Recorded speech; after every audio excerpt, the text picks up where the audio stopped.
ভাই, আজ একটু গভীরভাবে ভাবুন। যদি আজ রাতেই আপনার মৃত্যু হয়, আপনি কি প্রস্তুত আছেন? রাতের অন্ধকারে আপনি হঠাৎ মাটির নিচে। পাশে কেউ নেই, কেউ আপনাকে ডাকছে না। আপনার প্রিয় ফোন, জামা, টাকা সব এখানে। কিন্তু আপনি একা।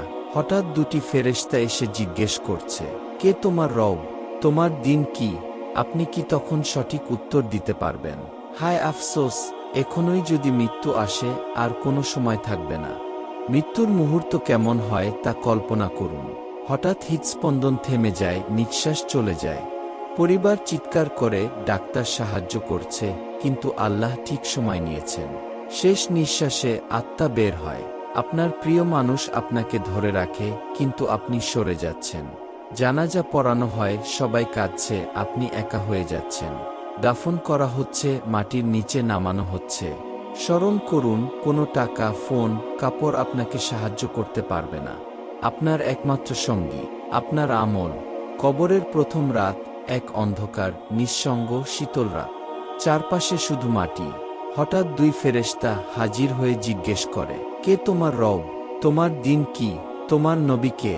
যারা নামাজ রোজা পালন করেছে তারা সহজেই উত্তর দেয়। যারা পাপে ডুবে আছে তাদের মুখ বন্ধ হয়ে যায়। কবর সংকুচিত মনে হয়। শীতলতা বাড়ে, আত্মা ভয় পায়। কিছু শব্দ শোনা যায়, মৃত্যুর আগে আপনার করা পাপের প্রতিধ্বনি।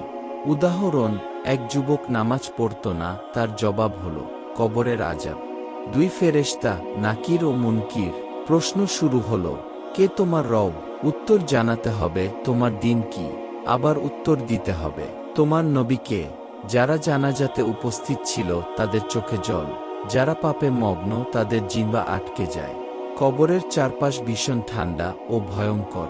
উদাহরণ, একজন যুবক হারাম খেতে খেতে মারা গেল। সে প্রশ্নের উত্তর দিতে পারল না, কবরের ভিতর চাপ অনুভূত হল।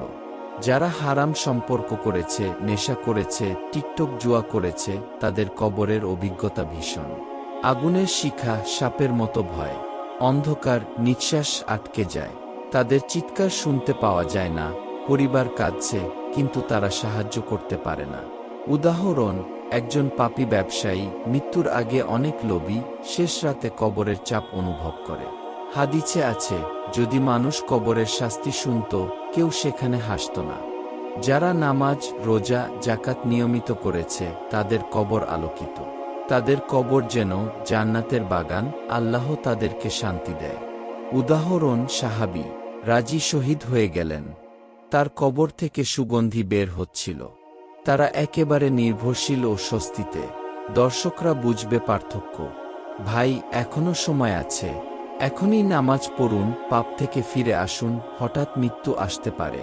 যারা তাওবা করে, আল্লাহ তাদের সমস্ত গুনাহ মাফ করেন। এখনই সিদ্ধান্ত নিন, জীবন বদলান।